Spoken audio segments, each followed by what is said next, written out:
La palabra clave es artificial.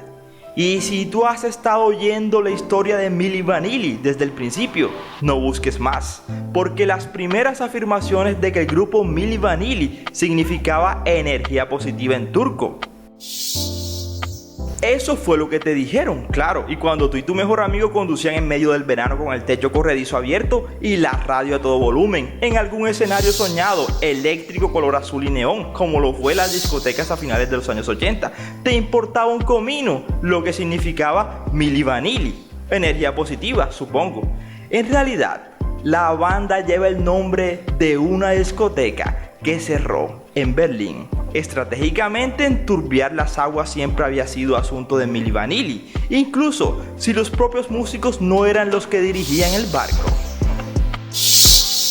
Y si tú no estabas vivo en el año 1989, ni tampoco te vistes una película en VHS, aquí está la versión corta de estos extranjeros que se convirtieron en una sensación del pop en Estados Unidos en los años 80, después del éxito de aquella canción Girl, You Know It's True. ¿Cómo fueron tan famosos que su álbum debut fue recibido con un Grammy en el año 1990? Pero un momento, eso no era cierto, ellos eran falsos y al año siguiente todos lo sabían. No habían cantado una sola nota ellos mismos y entonces fueron expulsados del negocio tan rápido como habían llegado. Podrían haber sido una nota al pie menor en la historia del pop, una advertencia para los futuros artistas, pero la historia de Milli Vanilli después de la caída es sorprendente y azarosa. Vamos a quitar la pista de acompañamiento y escuchar bien el siguiente video. Yo soy Ernie y los invito a que se sienten, se relajen y disfruten. Gracias por preferirnos. Cada día somos más y tú eres nuestra estrella. Mis estrellas, esas que tanto quiero, sueño y sé que ellas me quieren a mí.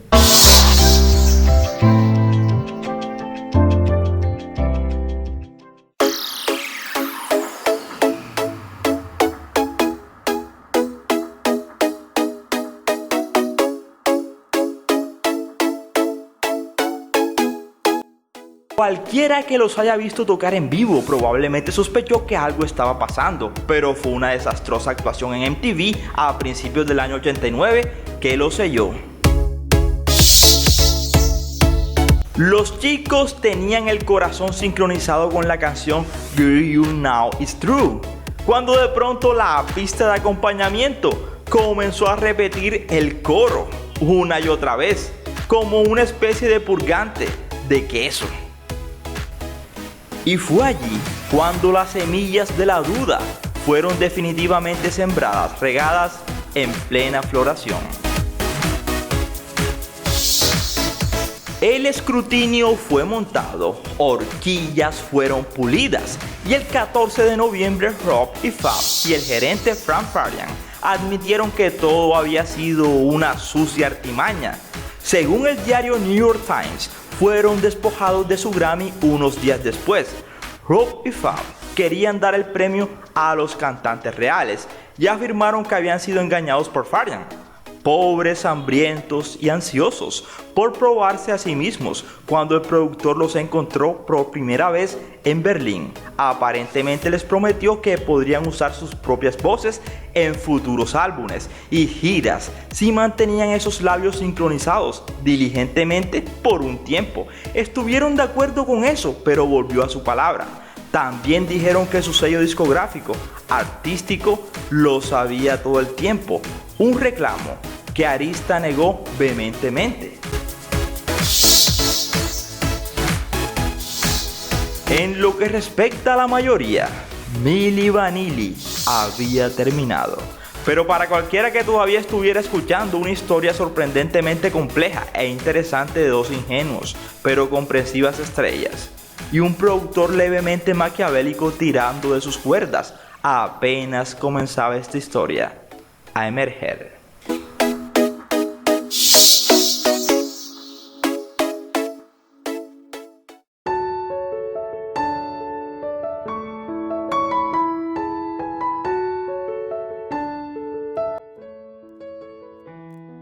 La saga de Milli Vanilli no es realmente una historia de héroes y villanos en el sentido tradicional, pero si hay algún villano aquí, probablemente sea Frank Farian. A fines de los años 90, el cadáver de la carrera de Milli Vanilli apenas había enfriado, pero Farian ya estaba apuntándole al escenario y aplicando un poco de maquillaje fresco para su próxima aventura. Farian, que aún sostenía que no había hecho nada malo, reformó al grupo con algunos de los cantantes reales, como lo eran Brad Howell y John Davis. Los llamó The Real Milli Vanilli, e incluso había un hombre en el grupo vestido y hecho para parecerse sospechosamente a Rob. Lanzaron un álbum en el extranjero llamado The Moment of Truth, que es tan sutil como la canción promedio de Milli Vanilli. El álbum también se comercializó en los Estados Unidos con algunos temas adicionales. Algunos miembros se mezclaron. Alguien que se parecía mucho a Fab fue traído a bordo esta vez, y el nombre de la banda también cambió y se convirtió en 3 in B. Si las heridas de la traición aún eran demasiado recientes, la música no era lo suficientemente buena, o el cobro de efectivo era demasiado descarado, el público no respondió y ninguna de las canciones pegó.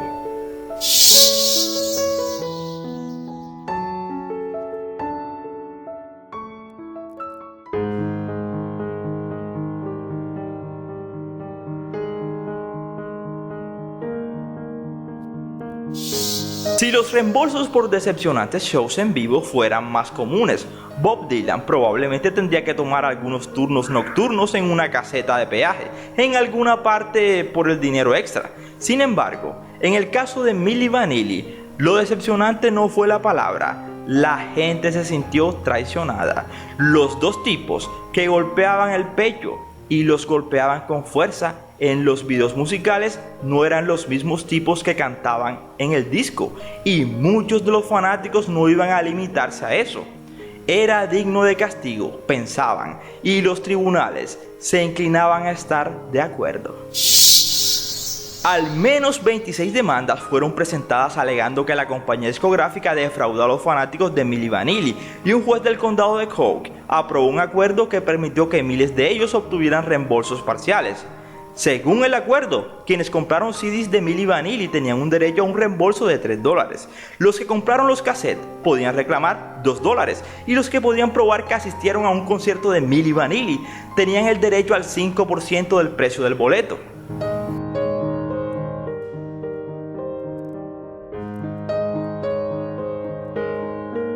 Incluso se configuró un número de teléfono gratuito para que respondieran sobre las actuaciones de Milli Vanilli, sobre cómo los padres desconsolados hacían sus reclamos. Incluso el juez vio el lado tonto en el gran esquema de las cosas, diciendo que esperaba simplemente sacar este caso del camino para que todos pudieran dedicar su tiempo a la resolución de controversias de naturaleza social y económica más significativa.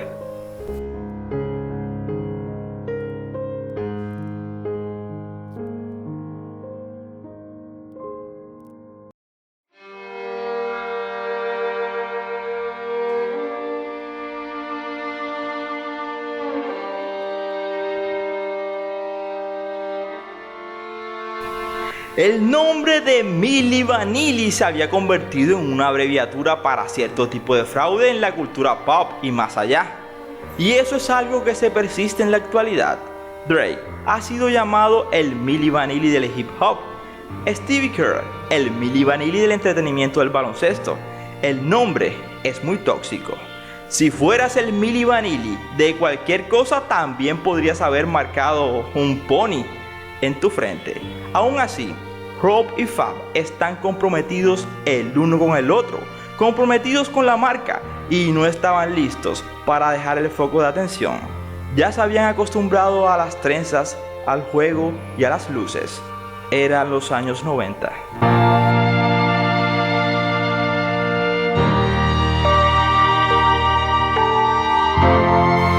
Su enfoque inicial fue inteligente. Optaron por la autoparodia, protagonizando como ellos mismos un comercial de chicle sin azúcar, en el que sincronizaron sus labios con una canción de ópera, hasta que la cinta comenzó a saltar durante un hard hard. Después de eso, de acuerdo con un diario, firmaron un acuerdo con la firma de representación de Arnold Schwarzenegger con la esperanza de hacerlo en cine y televisión.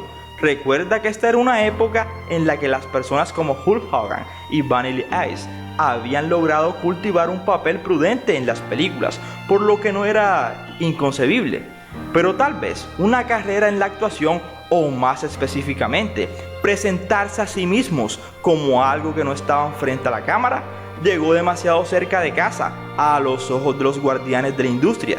Dada la historia reciente del dúo, cualquiera que sea el motivo, no llegaron muy lejos.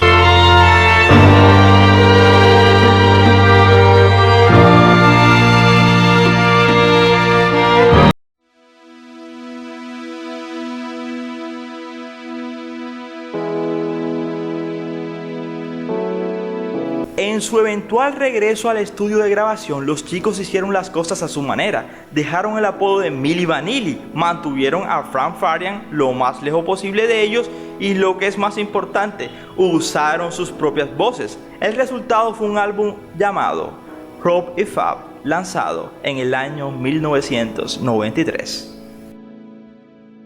No era la primera vez que la gente los escuchaba cantar. Durante su conferencia de prensa a mediados del escándalo del año 89, se burlaron de los periodistas que asistieron al tocar algunos compases de Girl You Know It's True. Con cierta competencia, también realizaron un nuevo single juntos en el escenario en el año 1992 y sonaron al menos tan buenos como las personas que cantaron el disco. De acuerdo con los asistentes, pero era la primera vez que ponían sus voces sobre la acera para cualquier cosa, y mucho menos un LP de larga duración. Seguramente había algo de interés en la novedad de todo esto, ¿no es cierto? Aparentemente nada. A nadie le importaba más. El álbum vendió solo 2,000 copias en los Estados Unidos y fue olvidado básicamente sin dejar rastro. Mientras caminaban hacia el tablero de dibujo, una masa de revuelo enterrado comenzó a burbujear hacia la superficie y afectó la relación del dúo, empujando a uno de ellos cada vez más profundamente en el abismo de desesperación que su desordenado hechizo de fama había abierto. Continuemos.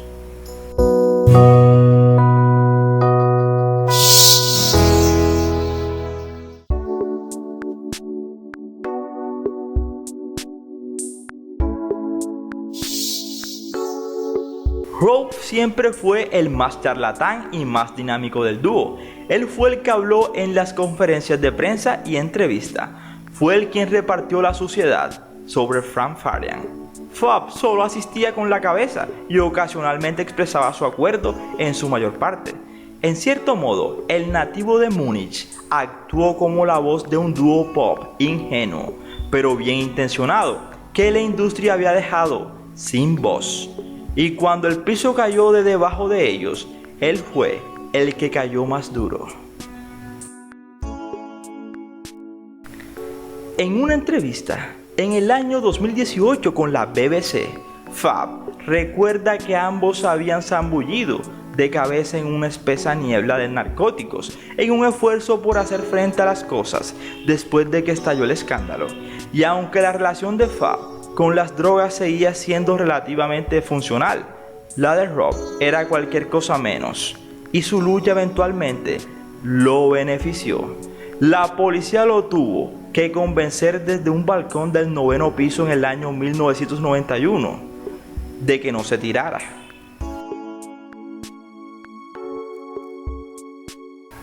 Y luego del lanzamiento del álbum Rob y Fab, entró y salió de rehabilitación y pasó a la cárcel.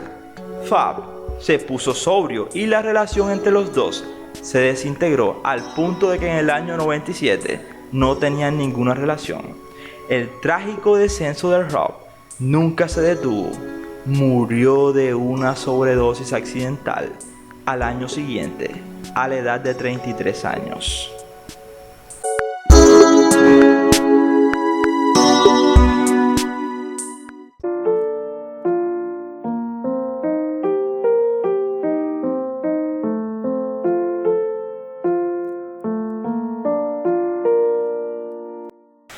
De repente un Milli sin un Vanilli apareció, o al revés, nadie pudo adivinar la viabilidad de la carrera musical de Fab después de la muerte de Rob. Incluso, después de que su secreto salió, siempre parecía más cómodo dando un paso atrás mientras Rob daba las explicaciones, pero en lugar de dejar atrás la música y alejarse aturdidamente en una relativa oscuridad, siguió avanzando con un brío creativo renovado, como si hubiera sido bendecido por la trágica partida de su amigo caído y compañero de banda. Después de la muerte de Rob, según People, Fab se mantuvo ocupado como orador público, músico y DJ de radio, impulsado por ese impulso siempre presente para demostrar que él y todos los demás estaban equivocados. Se enterró en su música, aprendió a tocar un instrumento, a escribir y a producir. Si alguien lo llamaría inauténtico, se aseguraría de que le costaría justificarlo. Su primer álbum de solista fue Love Revolution del año 2003. Anunció su regreso e incluso un tributo acústico genuinamente sincero a Rob llamado It's Your Life.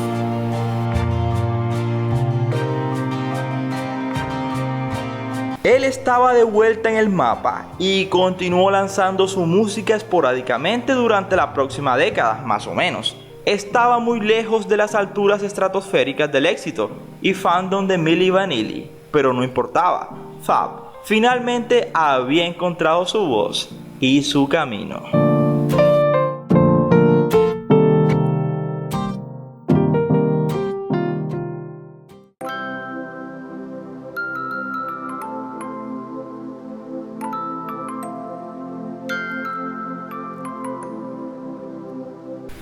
Una vez que todos los eventos principales de la historia de Milli Vanilli se presentan y examinan a fondo, queda claro que esta es una historia destinada a ser contada en un escenario mucho mayor.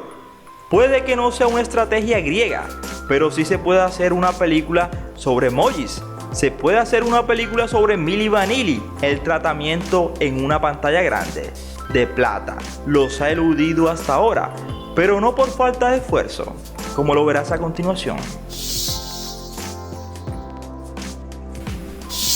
Ha habido un guión para la biografía de Milli Vanilli desde el año 2007, según lo informó un diario. El escritor, nada más y nada menos que Jeff Nathanson.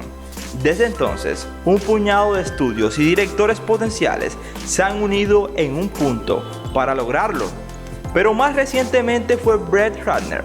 Ratner tiene en mente al villano de Hollywood, Christoph Waltz, para interpretar a Frank Farian, el director, y a los gemelos idénticos que también son superestrellas de baile, Lauren y Larry Nichols Burgess, alineados como el dúo central.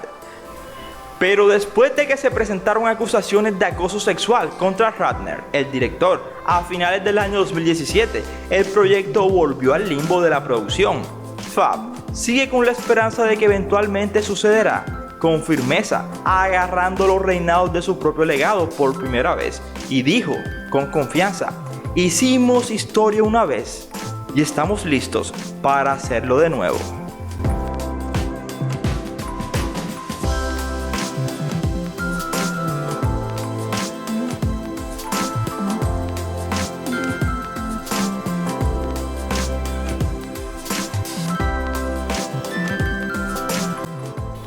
Tomó un tiempo, pero la mitad sobreviviente de Milli Vanilli finalmente encontró su camino de regreso a la publicidad televisiva, protagonizando un comercial de estilo documental como parte de la campaña Being Real de KFC en el año 2016. El estilo allí es importante porque, a pesar de que en realidad el enfoque verite realmente no tiene nada de genuino, y la actuación de Fab fue mejor en los años 90. Aún así, el mensaje es noble y bueno: el tipo tiene que comer.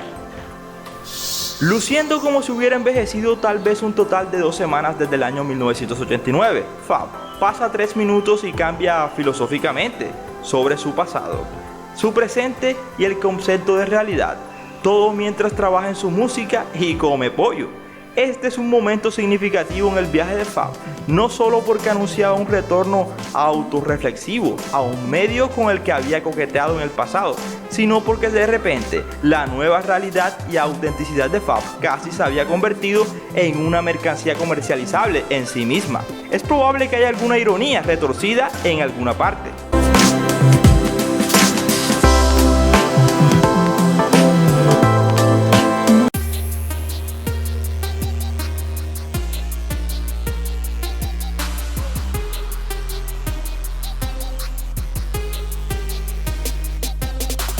No contento con solo quemar la etapa en la memoria de Milli Vanilli, Fab decidió abrazarla y celebrarla en los últimos tiempos. La fase más reciente de su regreso musical lo ha visto regresar a ese pozo. El paso del tiempo lo había drenado de veneno, incluso trajo una voz familiar para el viaje, uniendo fuerzas con uno de los vocalistas originales de Milli Vanilli, John Davis. En el año 2015 actuaron juntos en la fiesta Silvester del año 2015 de Berlín ante un público entusiasta y planearon lanzar un álbum completo llamado Fast and Metz Boys, una verdadera experiencia de Milli Vanilli. Ese álbum aún no ha visto la luz, pero parece que en realidad podría haber una audiencia para él. ¿Culpables o no? Uno de ellos pagó su error con la muerte. Así como muchos de ustedes han caído, ellos cayeron. Pero de levantarse se trata la vida. Espero que les haya gustado este video y no olviden en suscribirse, compartir y darle like. Muchas gracias por preferirnos. Yo soy Ernie y aquí termina esta historia.